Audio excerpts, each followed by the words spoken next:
हमारे हिंदू धर्म की स्त्रियां या सनातन धर्म की स्त्रियां जो है शादी के बाद मंगलसूत्र धारण करने लगती हैं, लेकिन कभी आपने सोचा है ऐसा क्यों?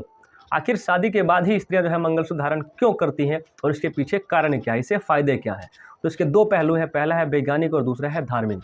तो क्योंकि हमारा सनातन धर्म हज़ारों साल पुराना है, तो सबसे पहले बात करें हम लोग धार्मिक कारण की। तो पहला है कि मंगलसूत्र जो होता है वो सुहाग का प्रतीक होता है। जो स्त्रियां मंगलसूत्र पहनती हैं, ऐसा माना जाता है कि उनके पति की आयु जो है वो लंबी होती है, उनसे उनके पति के यश और कीर्ति में बढ़ोतरी होती है।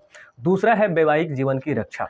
तो इसमें अगर आप लोग देखेंगे तो इसको पहनने से पति पत्नी के बीच जो प्रेम संबंध होता है वो प्रगाढ़ होता है और उनके बीच का जो प्रेम है वो और बढ़ता है। तीसरा है, इसे ऐसा माना जाता है कि इसको पहनने से पति और पत्नी दोनों को भगवान शिव और माता पार्वती का आशीर्वाद प्राप्त होता है, क्योंकि हमारी धार्मिक मान्यता के अनुसार सबसे पहले मंगलसूत्र जो है, या इसको बोल सकते हैं रक्षा सूत्र जो है, भगवान शिव ने माता पार्वती को पहनाया था उनकी रक्षा करने के लिए। अब बात करते हैं वैज्ञानिक दृष्टिकोण से कि मंगलसूत्र पहनने से स्त्रियों को क्या फ़ायदे होते हैं।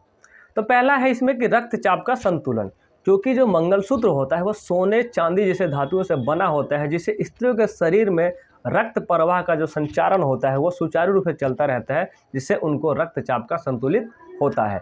दूसरा है नकारात्मक ऊर्जा को अवशोषित कर लेना, क्योंकि मंगलसूत्र में जो काले मोती होते हैं वो नकारात्मक ऊर्जा को अवशोषित कर लेते हैं और उनके शरीर के अंदर सकारात्मक ऊर्जा का प्रवाह होता है।